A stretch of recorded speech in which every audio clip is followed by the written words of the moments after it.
공민왕은 1330년 고려 제27대 왕 충수광의 아들로 태어난 왕자로 이름은 왕전이었습니다.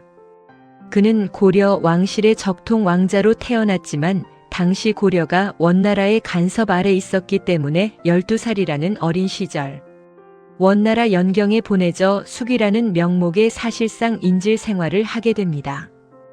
그 거대한 제국의 심장부 한 구석에 12살의 어린 나이에 고국을 떠나온 고려의 왕자 왕전. 그는 인질이자 숙이라는 허울 좋은 명목으로 끌려온 신세였지만 그의 눈빛은 결코 어린아이의 것이 아니었습니다. 당시 고려는 원나라의 철저한 간섭 아래 왕이 제멋대로 갈아치워지고 수많은 처녀가 공녀라는 이름으로 끌려와 울부짖는 처참한 상황이었습니다. 왕전은 연경에서 무려 10년이라는 긴 세월을 버티며 두 가지를 가슴 깊이 새겼습니다. 하나는 원나라라는 거대한 제국 역시 내부의 권력 다툼과 부정부패로 인해 서서히 침몰하고 있다는 사실이었고, 다른 하나는 고려를 되살리기 위해서는 발톱을 숨긴 채 철저히 자신을 죽여야 한다는 것이었습니다. 그는 낮에는 붓을 들어 화려하고 섬세한 그림을 그리며 정세에 관심 없는 유약한 예술가인 척 처신했지만, 밤에는 대륙 곳곳에서 일어나는 홍건적의 반란 소식과 원나라 황실의 기류 변화를 예리하게 분석하며 복수의 칼날을 갈고 있었습니다. 그 고독한 세월 속에서 그는 한 사람을 만났습니다. 원 황실의 공주, 훗날 노국 대장공주라 불리게 될 여인이었습니다. 황실의 공주 또한 화려한 궁정 속에서 자유와는 거리가 먼 삶을 살고 있었습니다. 권력 다툼의 한복판에서 정치적 도구로 길러진 존재였던 그녀는 타국에서 고립된 고려 왕자와 묘하게 닮아 있었습니다. 연경에서 이루어진 두 사람의 혼인은 정치적 결합이었지만 시간이 흐르며 그것은 서로의 상처를 보듬는 동행으로 변해갔습니다. 공민왕은 그녀와 함께 그림을 감상하고 시를 나누었으며 궁정의 연회 자리에서도 늘 공주를 곁에 두었습니다. 기록에 따르면 그는 다른 여인들에게 거의 관심을 두지 않았고, 이는 당시 왕족으로서는 매우 이례적인 일이었습니다. 공주는 단순한 감시자가 아니라 그의 꿈을 이해해주는 유일한 동반자가 되어가고 있었습니다. 이 고독하고도 위태로운 유랑 생활 속에서 그를 유일하게 지탱해준 기적 같은 존재는 원나라의 공주, 노국 대장공주였습니다. 본래 고려의 왕과 혼인하는 원나라 공주들은 고려 왕실을 감시하고 압박하는 창살 없는 감옥의 간수 역할을 수행하는 것이 관례였습니다. 하지만 노국 공주는 달랐습니다. 그녀는 왕전의 깊은 고독과 그 속에 감춰진 고려 부흥이라는 원대한 꿈을 단번에 알아보았고, 자신의 조국인 원나라보다 남편의 이상을 더 소중히 여기는 진정한 동반자가 되었습니다. 특히 반원 정책을 준비하던 시기, 공민왕은 밤마다 공주와 긴 대화를 나누며 자신의 불안을 털어놓았다고 전해집니다. 원 황실 내부 사정에 밝았던 공주는 조심스럽게 조언을 건넸고, 공민왕은 그녀 앞에서만큼은 왕족이 아닌 한 인간으로 존재할 수 있었습니다. 두 사람의 사랑은 차가운 타양살이를 버티게 하는 유일한 땔감이었고, 훗날 공민왕이 거침없는 개혁을 단행할 수 있었던 가장 튼튼한 심리적 방어막이 되었습니다. 1351년 드디어 기회가 왔습니다. 원나라 황실의 지지를 받아 고려 제31대 왕으로 즉위한 공민왕은 귀국길에 오릅니다. 압록강을 건너 고려 땅을 밟는 순간 공민왕의 눈빛은 연경에서의 유약했던 모습과는 180도 달라져 있었습니다. 개경 근처에 도착한 공민왕은 자신을 마중 나온 대신들을 보고 경악과 분노를 금치 못했습니다. 고려의 중신이라는 자들이 머리는 뒷부분만 남기고 흉측하게 따은 변발을 하고 원나라식 오신 호복을 걸친 채 아첨 섞인 웃음을 짓고 있었기 때문입니다. 왕은 그 자리에서 자신의 변발을 거칠게 풀고 호복을 벗어 던졌습니다. 이것은 우리 조상의 제도가 아니다. 내 어찌 오랑캐의 모습으로 선대 왕들을 뵐 수 있겠는가? 라는. 그의 일갈은 80년 동안 고려를 짓눌러온 원나라의 지배 체제에 던지는 첫 번째 폭탄이었습니다. 개경에 입성한 공민왕의 개혁은 그야말로 전광석화와 같았습니다. 그는 개혁의 가장 큰 암초인 친원파 세력의 우두머리 기철을 정조준했습니다. 기철은 고려 출신으로 원나라 황후가 된 기왕후의 오빠라는 권세를 믿고 왕보다 더한 위세를 떨치며 백성들의 토지를 강탈하던 자였습니다. 1356년 공민왕은 기철 일당을 궁궐 연회로 초대합니다. 기철은 어린 왕이 결국 내 소나귀에 있구나라며 비웃으며 연회장에 들어섰으나 문이 닫히는 순간 공민왕의 명을 받은 장사들이 튀어나와 그들의 목을 쳤습니다. 개경거리는 친원파들의 피로 물들었고 왕은 여세를 몰아 북쪽으로 군사를 진격시켰습니다.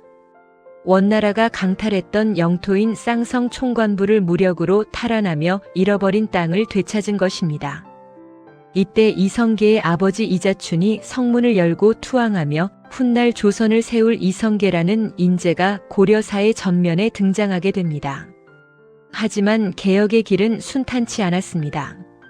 밖으로는 붉은 수건을 머리에 두른 홍건적 수십만이 압록강을 건너와 개경을 함락시켰고 왕은 경북 안동까지 피난을 가야 하는 굴욕을 겪었습니다. 남쪽에서는 왜구들이 시도 때도 없이 창궐하여 백성들의 삶을 파괴했습니다. 엎친 데 덮친 격으로 기철을 제거했음에도 불구하고 권문세족이라 불리는 기득권층은 여전히 조정의 요직을 장악하고 왕의 명령을 교묘히 무시했습니다. 신하들 중 그 누구도 믿을 수 없게 된 공민왕은 파격적인 선택을 내립니다.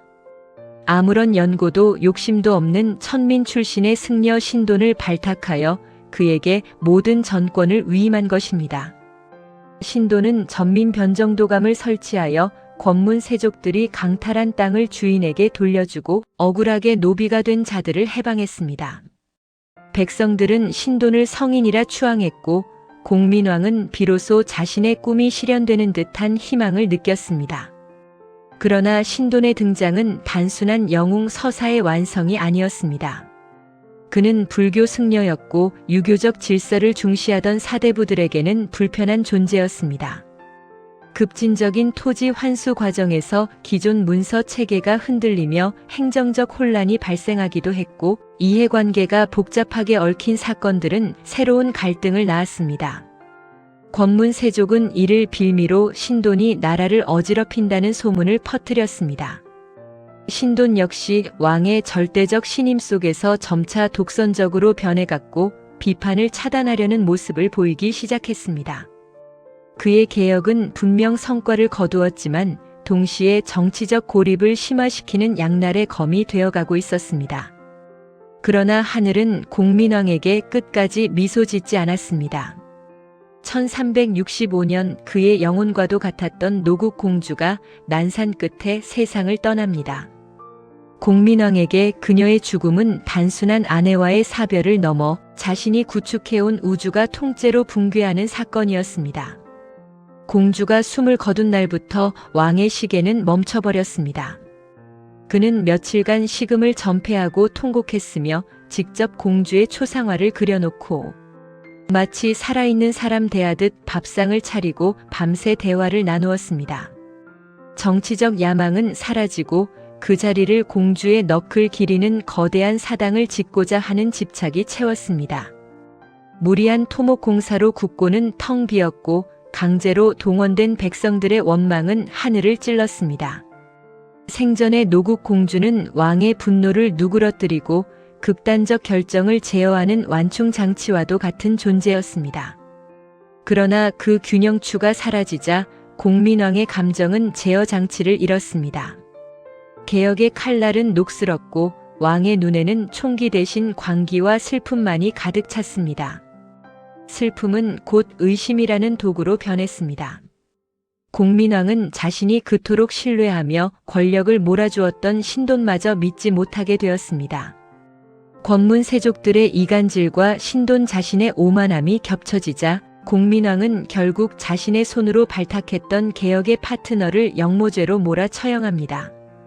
신돈을 제거한 순간 그는 정치적 부담을 덜어낸 것이 아니라 스스로의 마지막 방패를 걷어낸 셈이었습니다. 이제 왕의 곁에는 진심 어린 충언을 해줄 신하도 슬픔을 어루만져줄 연인도 남지 않았습니다.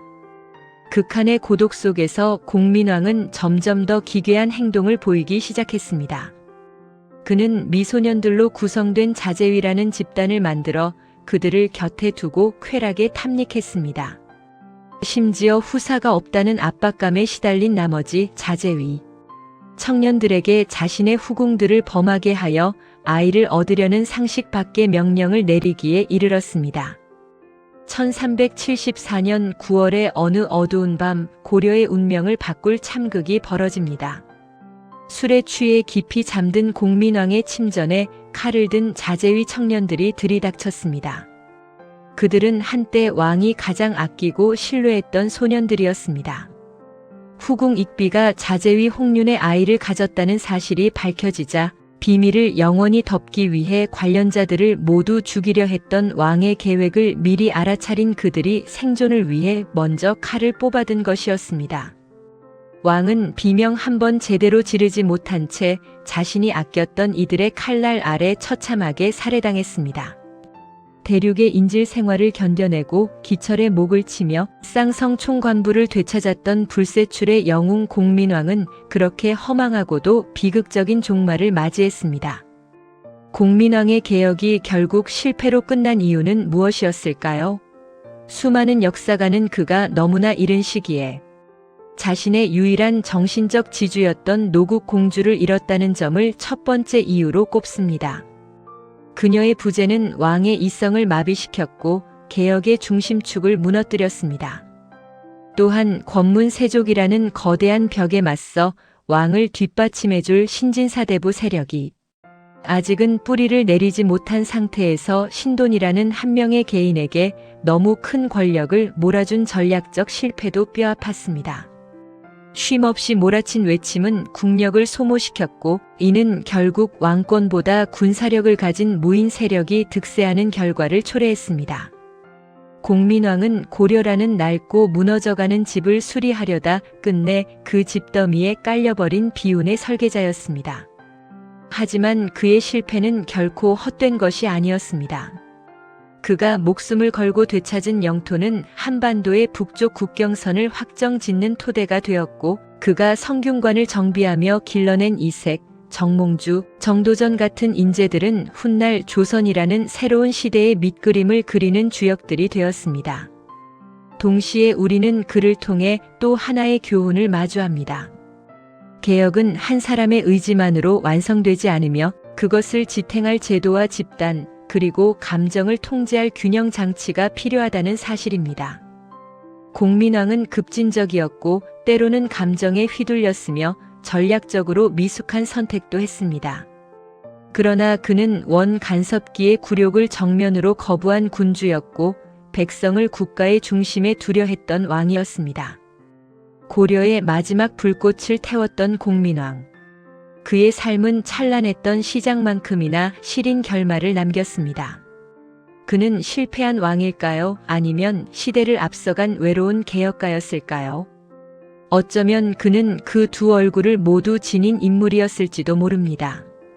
그의 생애는 사랑과 권력, 이상과 현실, 개혁과 고립이 충돌할 때 한 인간이 어디까지 무너질 수 있는지를 보여주는 비극의 기록이자 동시에 새로운 시대를 준비한 전환기의 서막이었던 것입니다. 지금까지 역사인물 산책이었습니다. 내용이 마음에 드셨다면 구독으로 마음을 전해주세요. 감사합니다.